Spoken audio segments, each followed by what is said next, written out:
Hey everyone, I'm Erin, and welcome to this month's edition of the Dollar Club, where we see how everyone contributing just $1 a month can bless the community and share the love of Christ with those around us. Today we're going to sit down with Miss Jordan and Miss Werthammer, the principal and assistant principal at Barboursville Elementary, and hear about a recent setback that their teachers have faced in the midst of an already stressful school year. And along the way, we'll see if the Dollar Club can help. Well, thank you guys so much for just sitting down and chatting with me today.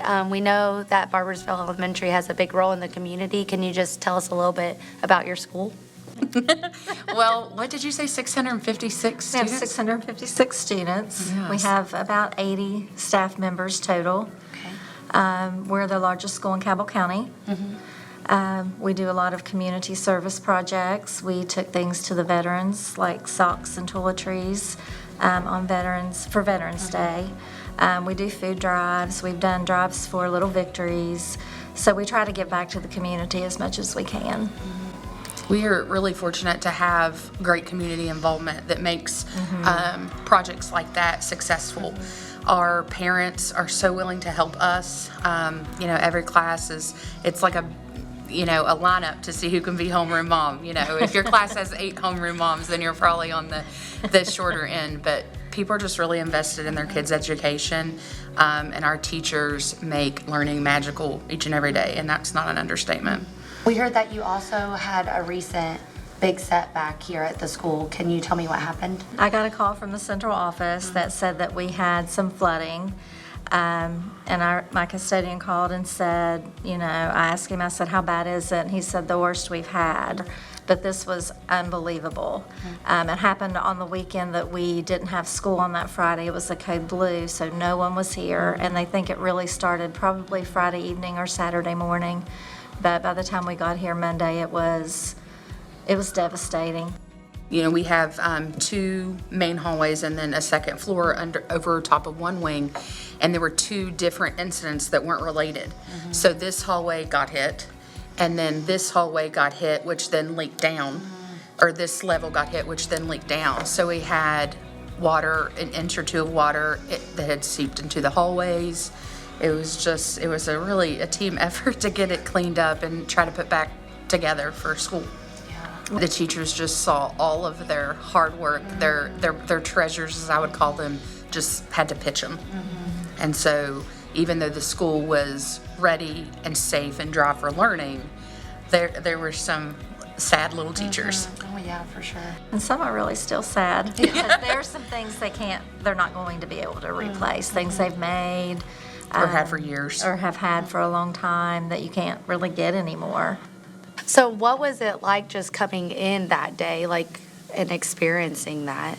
What was the worst for me was seeing the tears because they didn't know where to start. A lot of their things were pulled out of their classroom and into the hallway, so they couldn't really get in there at first to see what was missing, what was lost, ruined. And then when they finally got in, after they dried the floor, that was the worst part for me, is because there was really nothing we could do except say we're sorry and try to get them what they needed.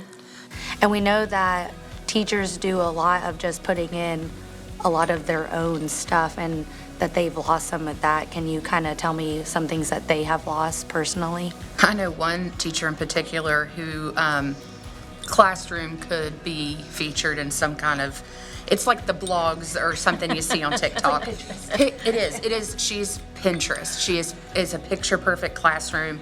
She also services a lot of kids with behaviors. So she had a lot of things that were sensory type. One might think of it as a toy, but it's something that would de-escalate a kid's behavior.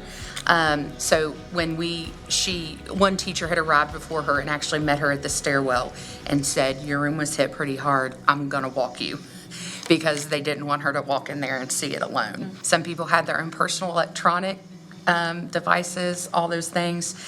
One first grade teacher lost her boombox. I'm not sure if you can even buy a boombox in 2022, but we hope to find that on Amazon. But, little things that they can't get back. Well, that's awesome. Thank you guys so much for sitting down and sharing with us. And we know that you guys are familiar with the Dollar Club, but that your teachers and faculty is not. And so we just would love to be a blessing to them and to the community. And so hopefully there's a time where we can meet them and just encourage them through the Dollar Club. We're excited too. We are very excited, and we're so thankful. We really appreciate you all. Yeah.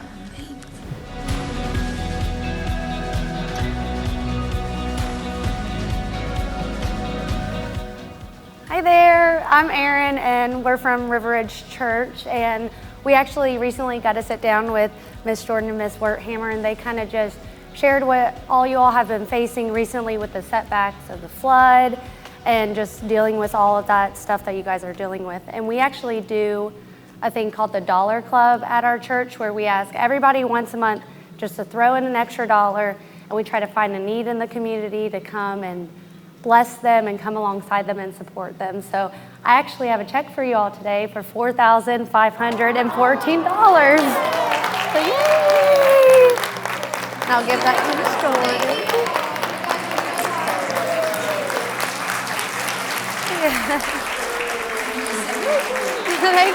Thank you all. You guys worked so hard. We really appreciate it.